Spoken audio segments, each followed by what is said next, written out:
Sitting in the nose. Harvey, no more announcements? No, I think Harvey, make another announcement. I'm starting it. Go ahead.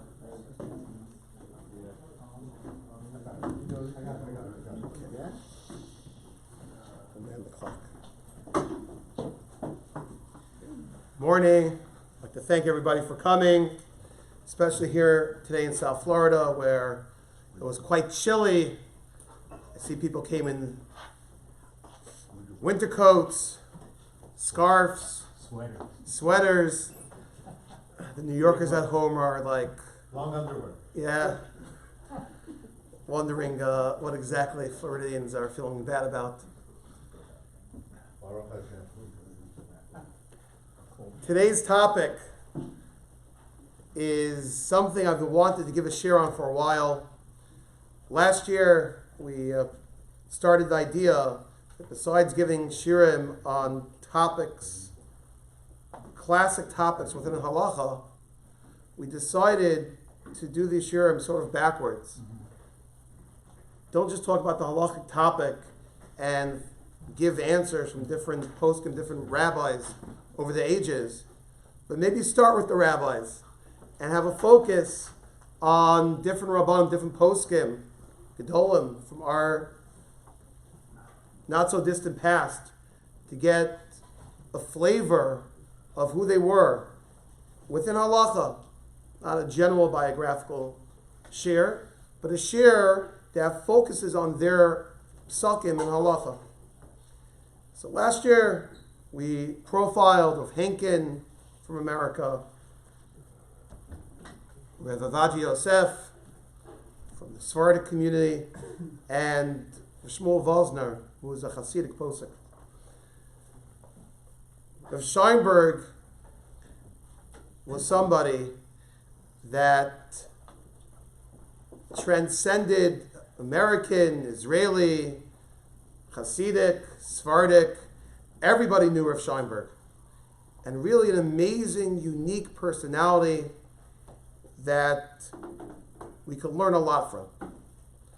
Personally, I was zocha to speak to Rav Scheinberg multiple times, many times. My wife's family, Rabbi Neumann, Zatzal, Mashgiach in the Chaim Yeshiva, really took over Rav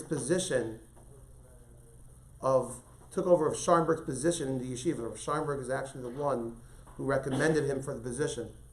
And the families are very close for years and years. My Rebbeim, Rav David Wiener, Shlita, is a son-in-law of Rav Scheinberg.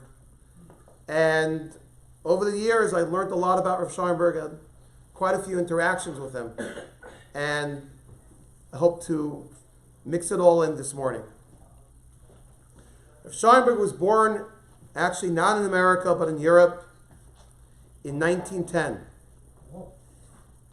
Actually, quite fascinating, shows the lifestyles that people went through in those days.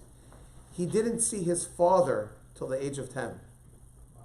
His mother gave birth to him in Europe, while his father was working here in America to secure the funds and the ability to bring the family over.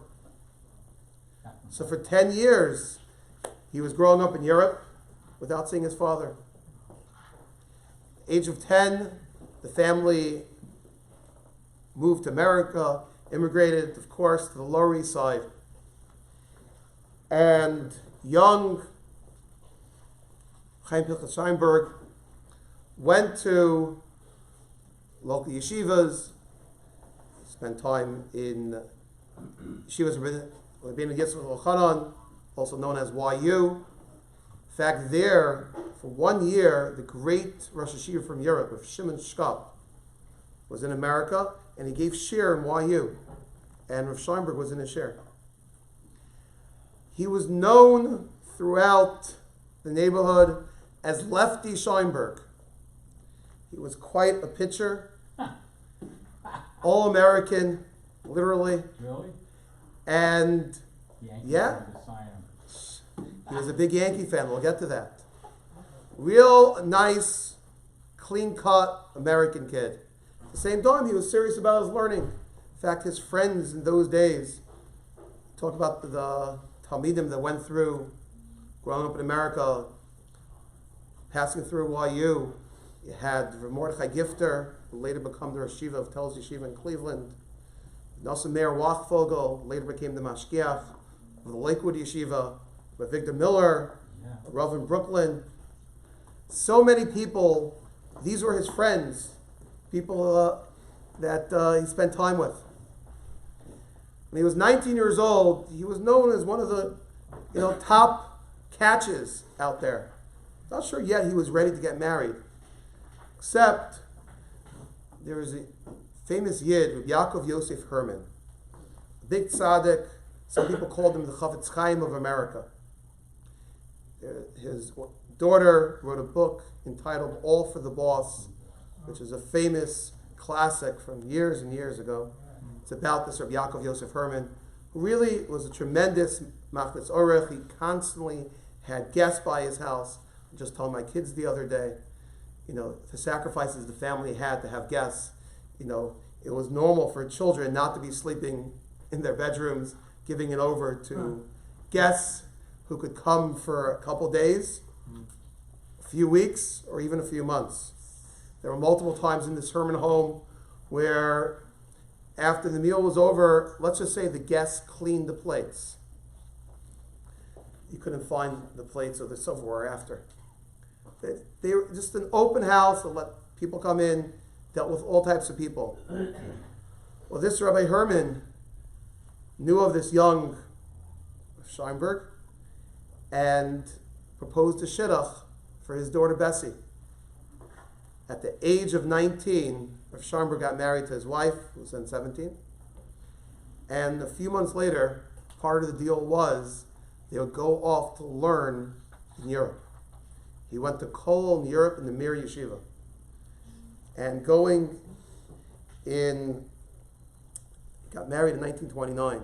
So talking going 1929, 1930 to Europe, to the Mir Yeshiva, the conditions were brutal. Especially, she's a nice girl, grew up in America and in a more upscale home in America relative to the times. To go and live in abject poverty, which was really what was going on there in Europe, it was quite amazing. The book All for the Boss talks a lot about it.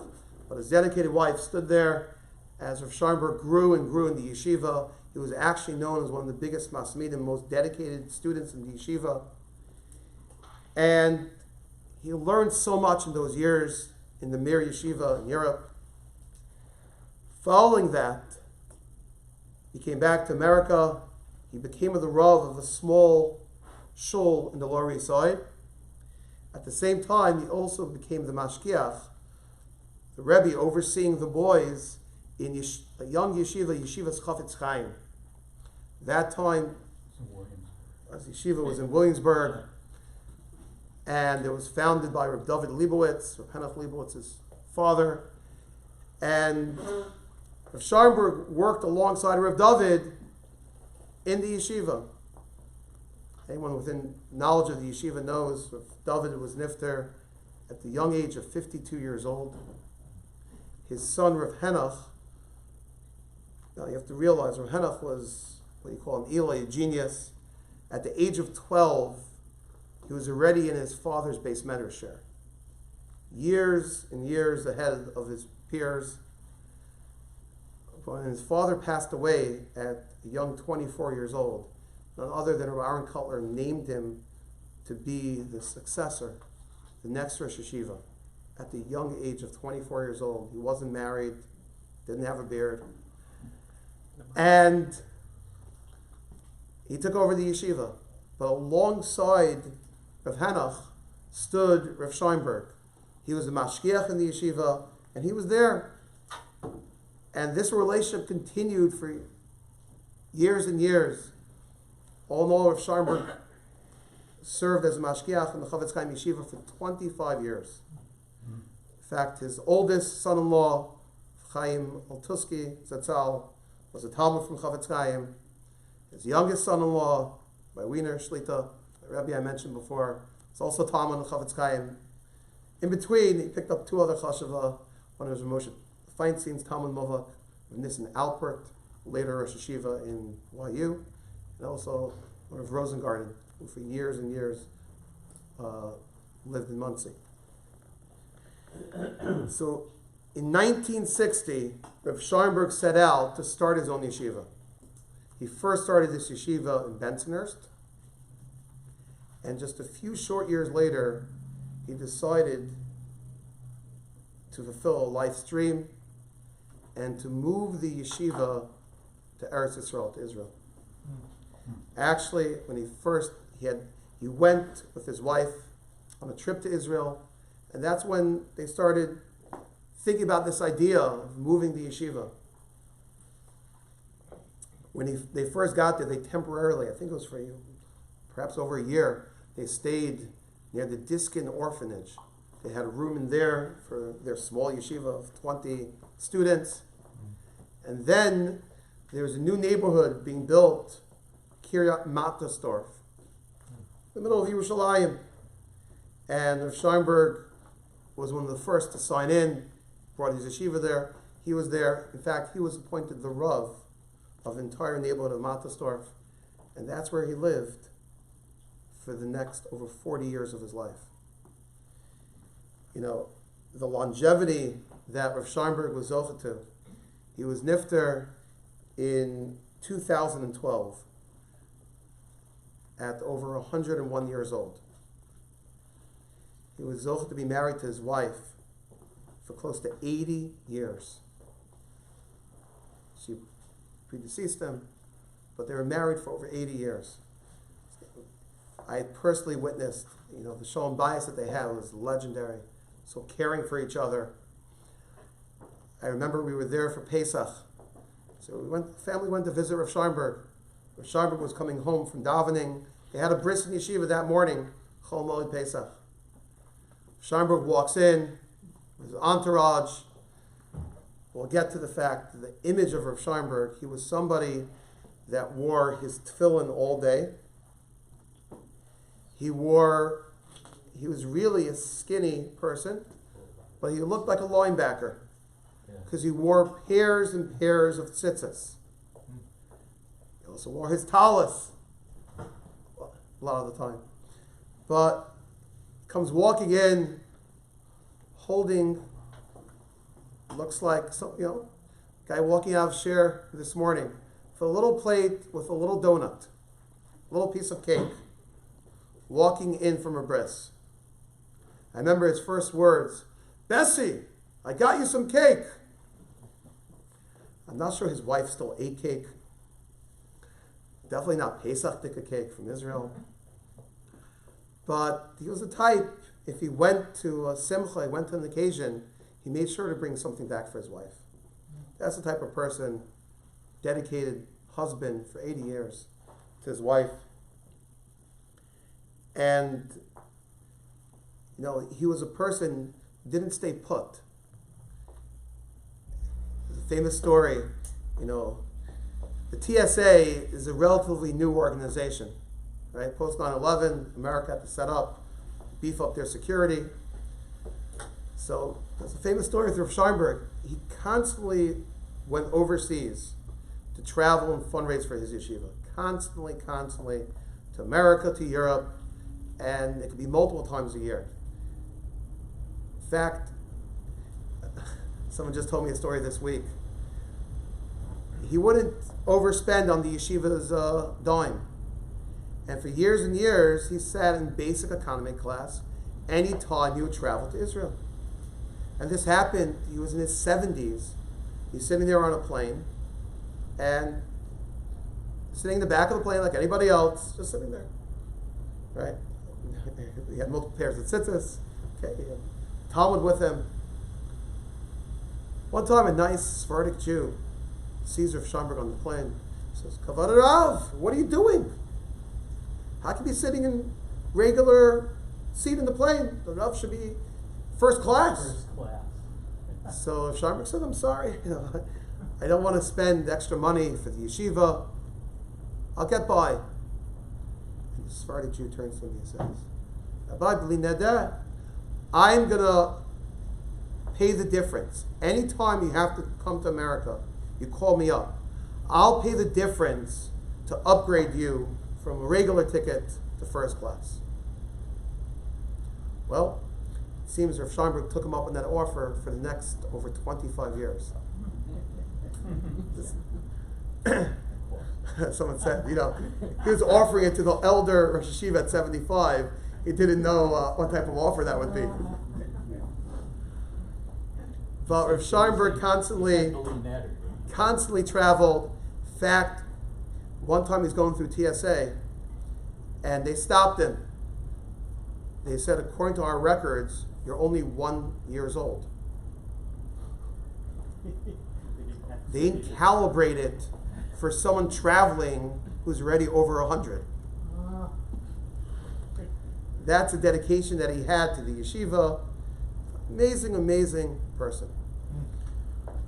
What today we're going to talk about is his expertise in psak halacha, in paskening, in deciding halachic issues. And I have 3 areas that I'd like to touch on. I'll list off the 3 areas, and I'll go through them one by one. First area is going to be, I call it a new path in psak halacha. He had a very unique, started, I believe, a revolution of how to look at psak halacha in its time.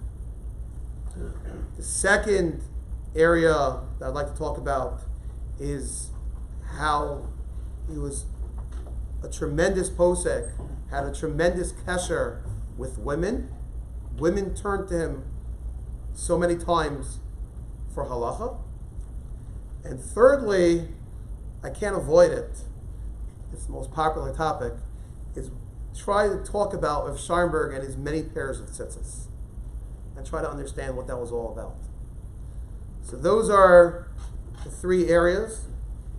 And we'll begin with the first, his new path in psak halacha.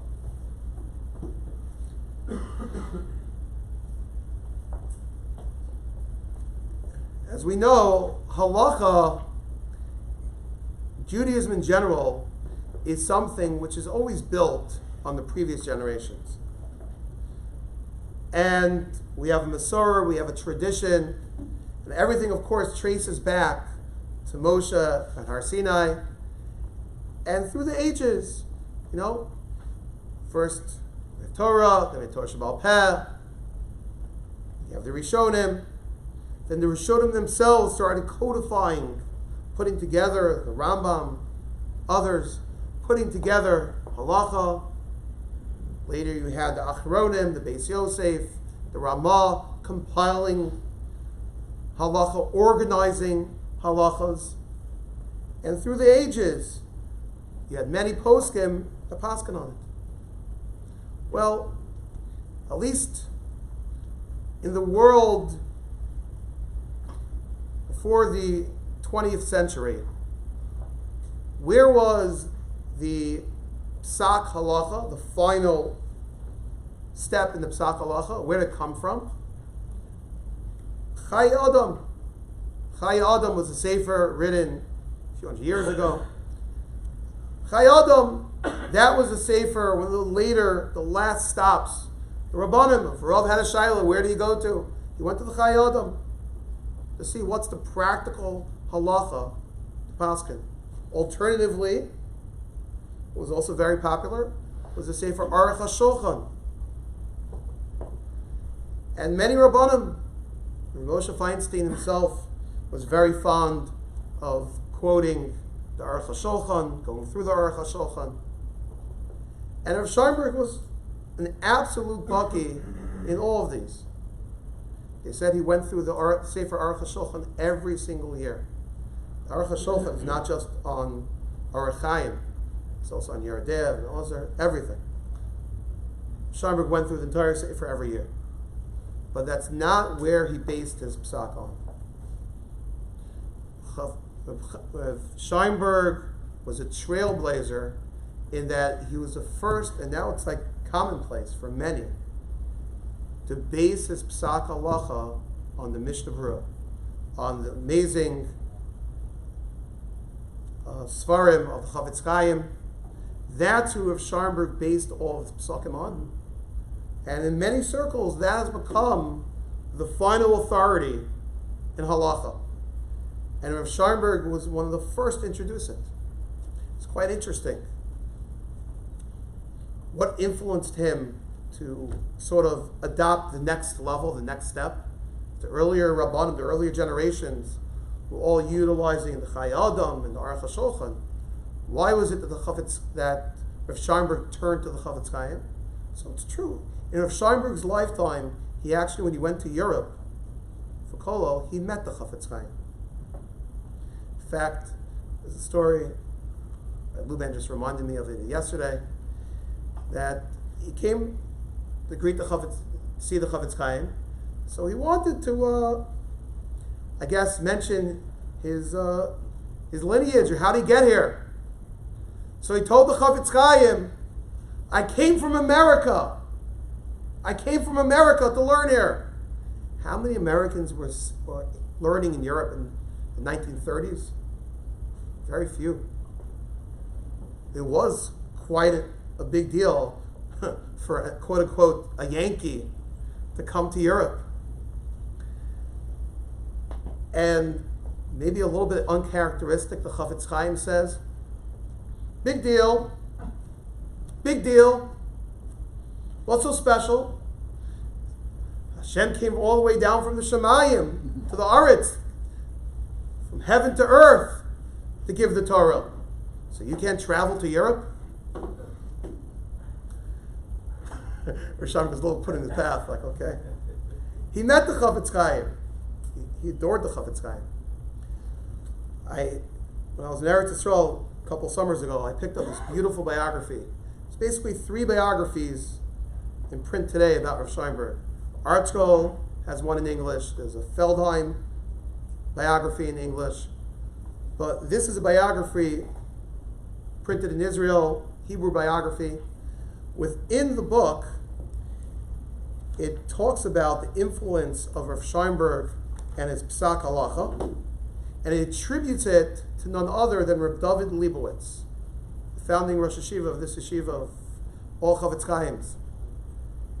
And what's interesting, Reb David Leibowitz was great nephew of the Chavetz Chaim, who actually learned the Chavrusa with the Chavetz Chaim as a bacher, and actually helped the Chavetz Chaim write the halachos of Hilchos Sukkah.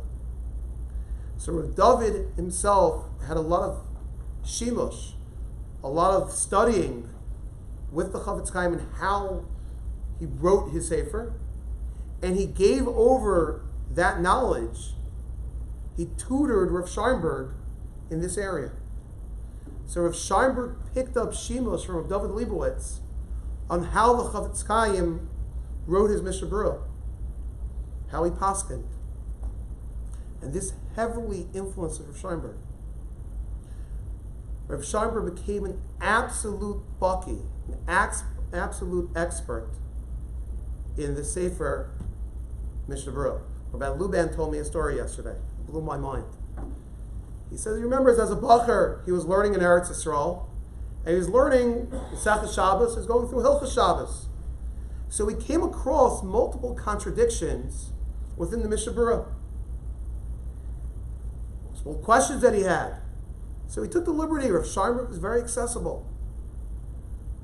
So when he had questions, he went to Rav Scheinberg. So Rav Luban shows up. He's like, I have a stira between, Reish Mem Aleph and Shin Yud Ches in the Mishnah Berurah. So Rav Scheinberg would finish off his sentence. He would say, oh, you mean the Mishnah Berurah Sef Katan Chav Ches with the Sharet Zion Dalid? Rabbi Luban would look down. Yeah. He not only knew the material, he could pinpoint the exact footnote, the number of the footnote in the Chavetz Chaim where it was. Absolute mastery. Unreal. Shocking. He knew the Sefer by heart. Not only did he know it by heart, the Sefer Mishnah Berurah, I get this from a lot of younger Talmidim in yeshiva. They read a Mishnah Berurah, and they say, like, it looks like what the Chavetz Chaim is doing is just like, he's like a laundry list. He's bringing a collection of what the rabbis say over the ages. But I don't know what to do. So say over it. That's only because you don't know how to read it. Between the lines of the Chavetz Chaim, not blatant, but if you understand how to learn a Mishnah Berurah, this is something not so easy, to give over. Rav Scheinberg spent time. He gave, really Rav David Leibowitz himself did this, I believe, years ago in Chavetz Chaim. But Rav Scheinberg took over. He gave a shir on Mishnah Berurah. He gave it in the Chavetz Chaim yeshiva, and then when he started Torah Or, he gave it in Torah Or. I remember it was a famous thing. My days, I think he was giving it already twice, once in the morning, once in the evening. He gave a shir on Mishnah Berurah. And he would teach, okay, when the Mishnah Berurah says this, you have to understand what he's doing. In the back of your sheets, there's a beautiful summary of Aryeh Ginsburg, Rav in the Five Towns. A very close personal kesher with Rav Scheinberg. And he compiled some of the rules that Rav Scheinberg taught him how to learn Mishnah Berurah. In fact, I'm waiting for it for years. They are working on, in Rav Scheinberg's yeshiva, working on producing a Mishnah Berurah, which has all of Rav Scheinberg's insights on the pages. Okay, you have the Dirshu Mishnah Berurah, it's very nice, it's a compilation. Rav Scheinberg's Mishnah Berurah is going to be above and beyond. Every line, you have so much to give, so much to offer. If you look at the back of your sheets, it's one of the last Marmakomos. Like, for example, let's say the Chavetz Chaim brings two opinions about a topic. So it depends how he brings it. If he brings one opinion, and then he contrasts and he says, Avol, Amnam, but. You have to pick up the nuances of the language of the Chavetz Chaim. Where he says that, look, this rabbi says this, but this other opinion argues. He means for you to go with the second opinion. So much so, the lashon they have here is there's even no room to be machmer. That's always coming out. But if you look in contrast, look at the bottom of your first sheets. I put one example. It's a shame. With Scheinberg's Piskei Halacha, for the most part, are not compiled yet into one sefer. There's a sefer in Hilchos Nida on women's halachas that he printed years ago, and they recently reprinted it. But in general, all the halachas of Scheinberg are not compiled together. To research the share, I went through many different Torah journals, where they have they'll have pieces from multiple Rabbanim. So I took collections of those and put together, some shirim. There's an interesting shayla. Let's say a person, normally we know when it comes to a bracha, you have to say a bracha aloud. Let's say a person can't talk. He's just had vocal surgery, or there are other situations. His hands are unclean. We should wash them first. So what does one do? He's sick, can't get out of bed. So Shulchan Aruch writes that there's an idea, you could think it in your mind. You could think of bracha, think of blessing in one's mind, that's sufficient. And the Ramah adds, you could do this even if you're not absolutely sick, but let's say, can't get out of bed, whatever, you could also do that. And the Taz talks about a case. Mishnah Berurah brings a Taz. It talks about a case of a guy who's in bed at night, wants to grab a bottle of water and to drink it, but at the same time, he didn't really go to wash his hands. Can he make a bracha now?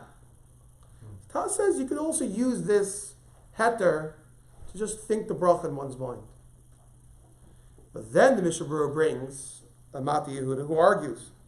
He says, no, it's not comparable to someone who's sick, someone's totally in ones. No, you should get out of bed. So how does one rule in such a case? So Scheinberg tells us, you can rely on the Taz. In this scenario, the language, the Chavetz Chaim, didn't say avol, didn't say amnam. The Chavetz Chaim wrote a sefer that every single word could be measured. I heard this, B'Shem Rabbi Yaakov Kamenetsky, I heard it from Rabbi David Leibowitz too. Every single word could be measured. And just the little difference of how he brings two opinions could spell if Scheinberg is ready to pass him like the Taz here. Because he doesn't say the words amnam. Amazing.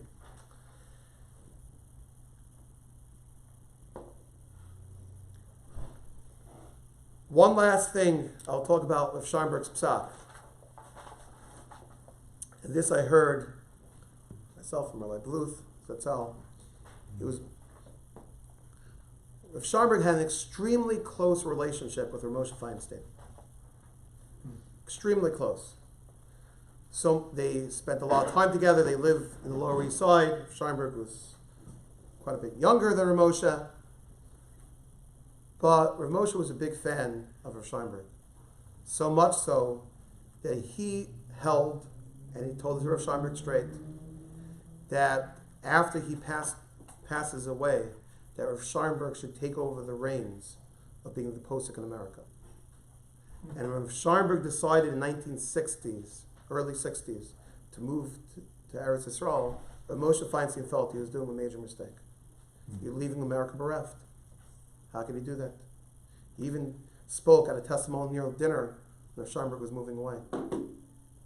So much Rav Moshe held of Rav Scheinberg as a posek. He had different approaches. Rav Scheinberg was a big Mishnah Berurah man. But nevertheless, he appreciated him for who he was. So that's the first area. Second area is Rav Scheinberg's ability to connect with women and to be a posek for women. Art School has a book. I was able to borrow it over Shabbos to go through. It's entitled Heart to Heart Talks from Rav Scheinberg. Beautiful sefer printed years ago. They arranged in the Mattersdorf neighborhood of Yerushalayim. I don't know the frequency, but it for sure seemed to be perhaps multiple times a year. Rav Scheinberg would give a shir exclusively to women. Now, this is quite uncommon.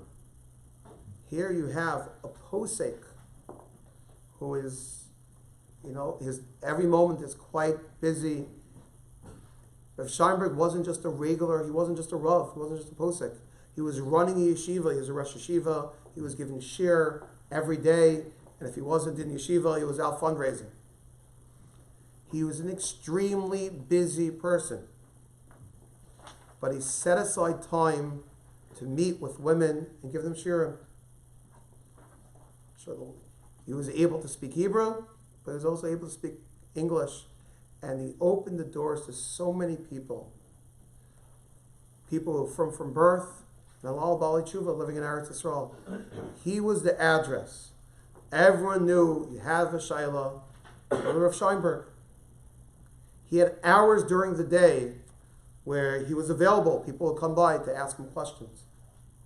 That's where, and there were many, many women that took advantage of this and asked many questions to him. This Art Scroll book, besides these, it's a very interesting mix of nice, inspiring talks that he had with women. At the end of each little chapter area, it has practical questions they asked him.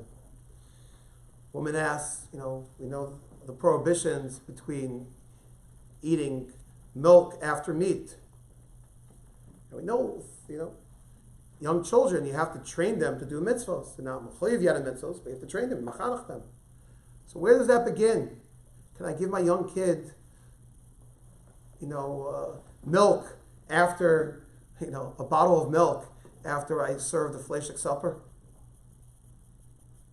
So the lady asked, the exact wording of the question was, is it okay if the only thing I use to sort of cleanse out my child's mouth between meat and milk is a bottle of apple juice? Is that okay? And Scheinberg just simply answered, even that you don't need to do for a little young kid. Just so practical, so simple. Many questions women had about davening. I saw a beautiful story about a Baal's Tshuva who was all confused with the koshering her pots. Scheinberg simply went through all the halachas with her. Like, she asked all the different rabbis in her Baal Tshuva yeshiva, I don't know. Someone gave her the address. Why don't you ask her Scheinberg? Scheinberg patiently had the time to explain to her all the halachas. Busy man, a great man, but he made time for people. And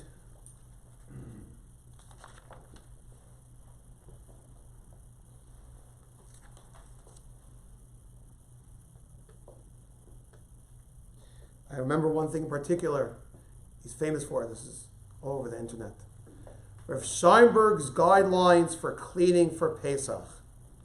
Right? We all know a woman come Pesach time has got the hair come Pesach blues. Well, they didn't write the song for people to listen to Rav Scheinberg.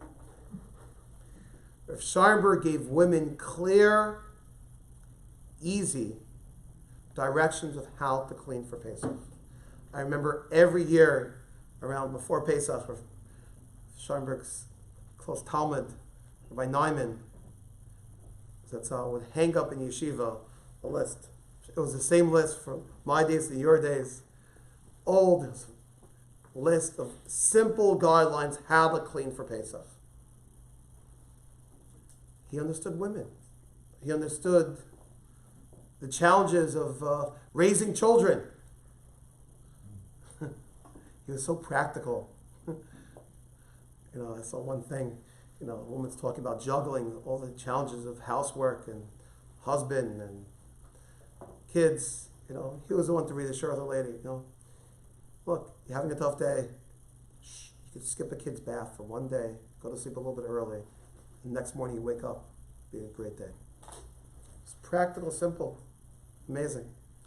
So he understood women, he understood B'dikas Chametz, he understood so many areas of halacha would be best for them. But, think about it. How was he able to relate to people in halacha, women? It wasn't just women, it was also Baalei Tshuva, children even with halachic questions. Anyone who came to him felt comfortable. How was he able to do it? So I'd like to offer two explanations. One, if you look in the back of your sheets on Oz Vav, it's a beautiful piece. I have printed the hesped, the eulogy that Rav Scheinberg said for Moshe Feinstein. This is printed in Aguda has the Kovitz Amatora. And it's interesting. I saw someone else had the same point. When he's talking about Rav Moshe, a lot of times you see what one person appreciates in another great person. A lot of times you see a window into what they value themselves. What did he appreciate about Rav Moshe Feinstein? In the Gemara and the Talmud, it refers to a Talmud Chacham, a sage, as a chaver. The literal translation of a chaver is a friend. But in halachic literature, chaver means a Talmud Chacham. But Rav Scheinberg goes on to say, no, the ultimate Talmud Chacham is really a person's best friend. And he quotes a famous idea from Rabbi Yitzchak Chaim Spector, the Kovner Rav, who had to deal with very, very tough shilos of agunas back in Europe. A woman being chained, not being able to remarry, not sure if the husband's dead or not. And the Kovner Rav, who was tremendous gadol, Gedolei Adar, said he saw the woman's tears, and through that was able to come up with a heter to matter her to get remarried. Now those words seem quite contradictory in halacha. We can't bend halacha because unfortunately the woman's in pain.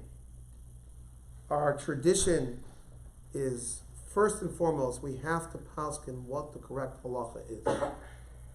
Right? These laws are not human laws, they're divine.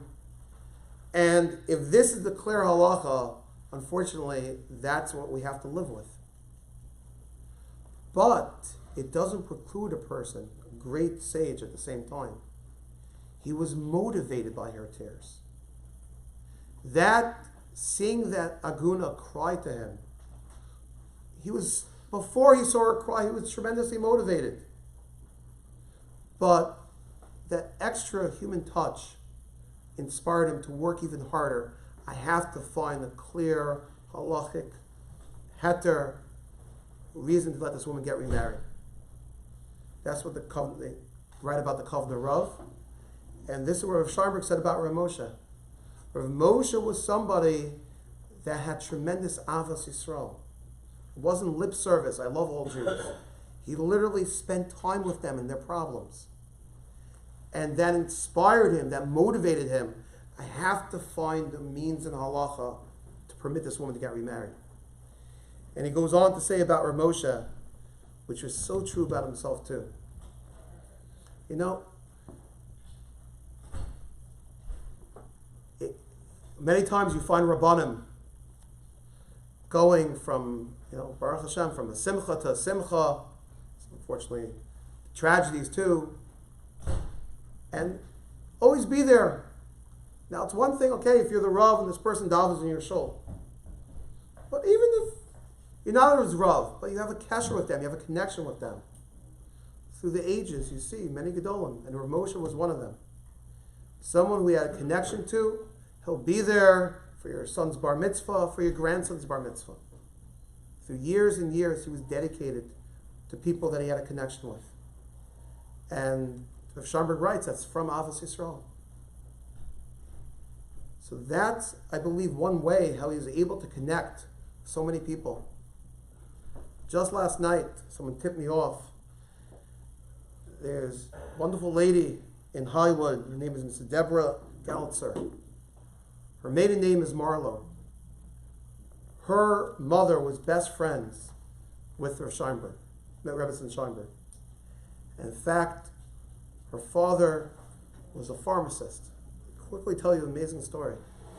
He was a pharmacist here in America. The Scheinbergs are very close to. And Rav Scheinberg still had connections when he was here in America to his yeshiva, the Mir Yeshiva in Europe. And it was after the war, and they were going to come over from Japan. All these, whoever survived the war, when it came over, the Mir Yeshiva had the miraculous escape from Europe to Japan, Shanghai, Kobe. And they were trying to get into America. But some of them, the conditions in Japan were not good. Some of them made sick, and they needed medicine for them to heal, to get better, to be able to be accepted to come to America. Where are they going to get medicine?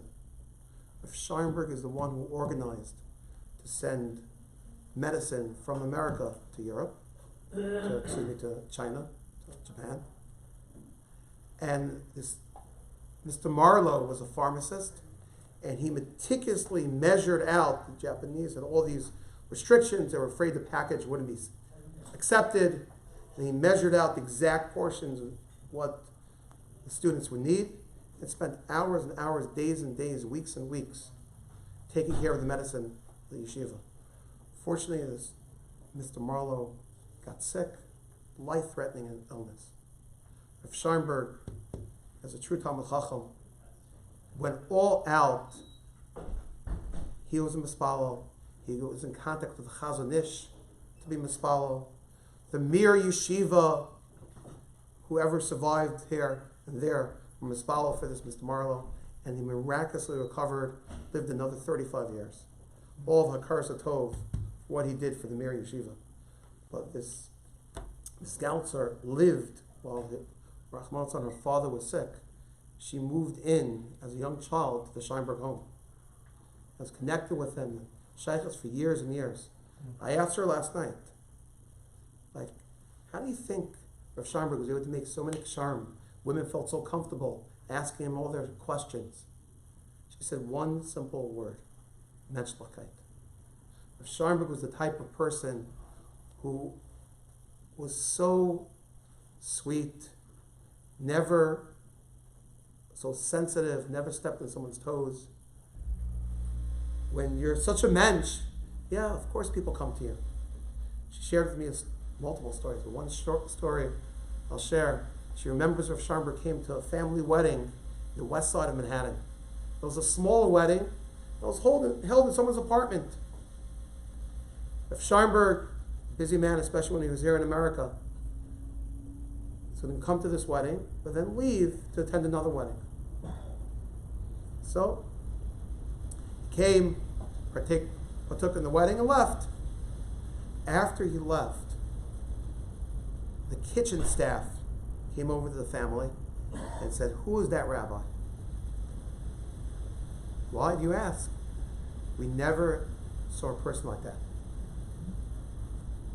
It says on his way out from the wedding, he stopped off into the kitchen and thanked all the people working in the kitchen for putting together such a beautiful wedding. He was a guest, he was a dignitary, he was just passing through. A lot on his plate. But he never forgot to say thank you, to appreciate the gesture of the staff working there. That's how he was able to connect to all types of people. And they came to him, they trusted him. The final area I'd like to talk about is tzitzis. Now, this I spent a lot of time. Boy, oh boy, tzitzis is not simple. My knowledge, I don't know of any person from Maimon Har Sinai till today who did what Rav Scheinberg did. It was strange, definitely not normal. He accepted upon himself to wear not just one pair of tzitzis, but extra pairs of tzitzis, pairs and pairs. Why he did it, nobody really knows the answer. It started when he, at the age of 40, which means it lasted for over 60 years. How many pairs of tzitzis did he have? I'll tell you a cool story. A friend of mine, his father was a big donor to the Torah Or Yeshiva. And Rav Scheinberg, when he come to Brooklyn, would come to his house. This friend of mine, he was younger, a little brazen, told me that when Scheinberg went into the shower, one day he broke into his room and started counting his pairs of tzitzis. He said Rav Scheinberg had these tzitzis in like piles of 10. They were clipped together with a paper clip. And he would put them on him, one layer, another layer, another layer. Different times, he added more and more tzitzis. They report in the books, the max that he wore was 175 pairs of tzitzis. Unreal. In weight, they weighed over 60 pounds. You think of these elite soldiers, right? When they do a run, they have to do it with their gear on. It's not enough, to be fit to run an obstacle course. You got to do it with your gear. Scheinberg spent his life with his gear, Now we know constantly wearing Now tzitzis. we know how he lived so long. He was in Amazing. incredibly good shape. It's true. Scheinberg, Scheinberg, I think, was in good shape. He watched what he ate. And, he got out, exercised, sure.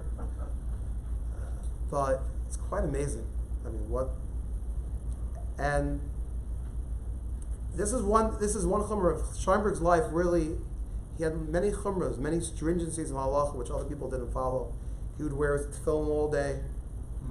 He had multiple chumras when it came to Shabbos, what he kept in Shabbos, but also about speaking on Shabbos. Yeah, and you know the tzitzis.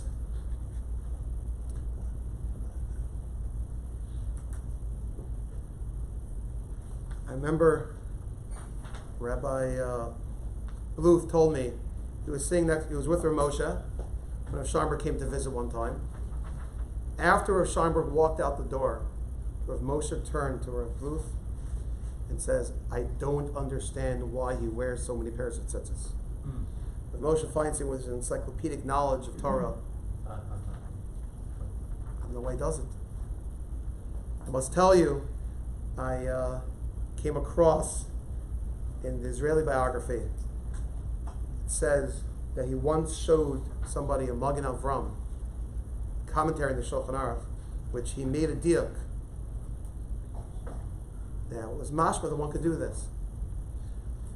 I think I tried going through all Magen Avrams in Hilchot Tzitzis. I might have found one over here, top of your sheets, but I'm not sure. I'm not going to say it over exactly. But the Shulchan Aruch does talk about cases about people wearing multiple pairs of tzitzis. It talks in terms of the bracha. You can make one bracha on all the pairs. But it talks about it. And the Magen Avram does spell out that one would get a separate mitzvah for each pair of tzitzis he's wearing. Perhaps that could be a motivation. We'll talk about that. Of Scheinberg's wife, this is printed in the Art Scroll biography, black and white English. The book says when he started to put on the tzitzis, his wife got nervous. Is my husband pushing himself too much? She herself went to ask the question to Rav Moshe Feinstein. What should I do with my husband? Rav Moshe felt it was okay for him. He didn't know the makor, he didn't know the basis. But Moshe, it's okay for him. At the same time, Rav Scheinberg we'll talk about, was very balanced. It was very normal. There once was a Baal Tshuva in the Baal Tshuva yeshiva who heard about, Rav Scheinberg wears multiple pairs of tzitzis. So we're not talking about on Purim, dressing up as Rav Scheinberg, but which that people did too. But no, he was going to put in multiple pairs. And the rabbis in the yeshiva didn't know what to do with the guy. The guy kept saying, look, Rav Scheinberg does it. That doesn't apply to you. No, look, Rav Scheinberg does it. So he decided the best thing to do was send him to Rav Scheinberg. So the guy comes to Rav Scheinberg with the multiple pairs of tzitzis.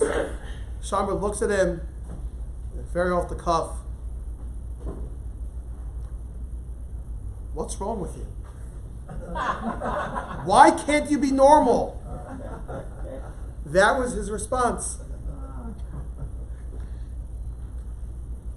Et tu brute. What? Yeah. Rav Scheinberg for himself felt that was okay, but did not encourage it. In fact, anything discouraged it from anybody else. It's quite a feat. Towards the end of his life, with these tzitzis, the doctors got nervous about how much weight he's carrying. And it's good for him. The family wasn't sure what to do. They asked the shayl to Rav Elyashiv. Elyashiv says when it comes to Rav Scheinberg and tzitzis, you have to be very, very careful. You don't know what type of schus that he has in doing what he's doing. Now the simple explanation that he gave multiple people, Yachtas told me he answered him this. Also, Mayor Wachfogel, his good friend from back in the day, gave him the same answer too. He told them, Chacham leiv yikach mitzvos. Shlomo Melech in Mishlei, Proverbs, says that a smart man grabs mitzvos. And Scheinberg was just very practical. Look, I'll get mitzvos every moment. Tzitzis is considered tremendous, tremendous mitzvah. Talks about, the Gemara says, like in the times of Mashiach, the Goyim will try to get in with the Jews as much as they can, they'll be grasping the Jews by their tzitzis, trying to catch them, trying to have a connection to them. Tzitzis is a shmira for a person. And Rav Scheinberg felt, let's do it. Tell a story, it's written in the Art Scroll book. Scheinberg was fundraising for this yeshiva. It's an interesting fundraising trick. And Rav Scheinberg,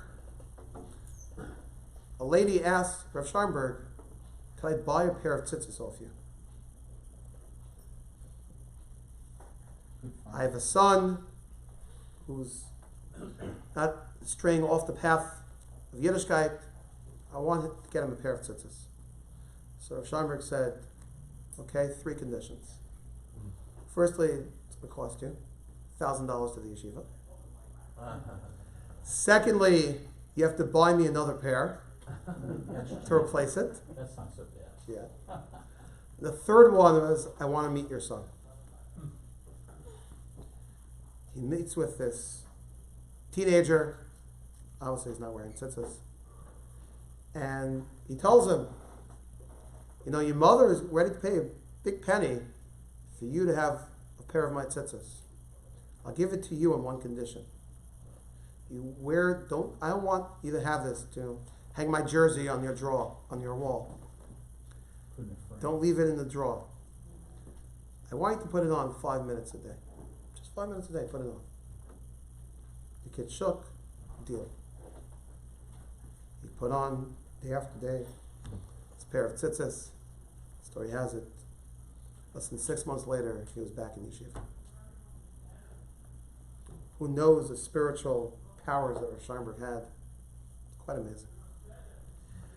So I think these areas, his path in halacha, his connection, he was able to be a posik for women, and tzitzis are 3 themes, so much to talk about. A giant of his stature.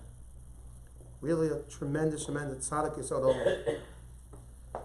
I want to end with 2 stories. One story happened here in this yeshiva. That's one other building, earlier building, Indian Creek Drive, 71st. Rav Scheinberg came to visit the yeshiva. Yachnes actually was the one who picked him up and took him to the yeshiva.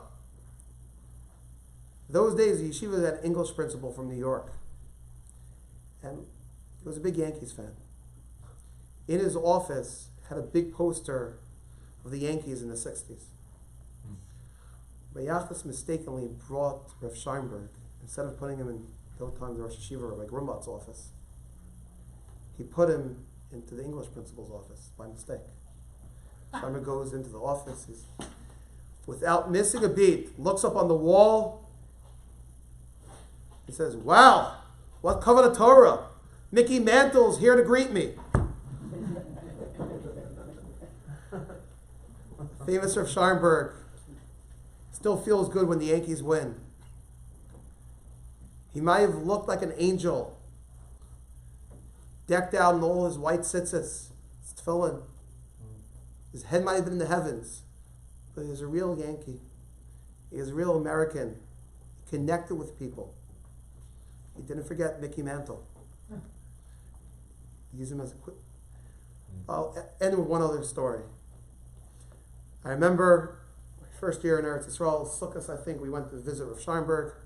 Saw him in his sukkah. One of my friends, nice guy from Middle America, Alabama, asked Rav Scheinberg, could he take a picture with him?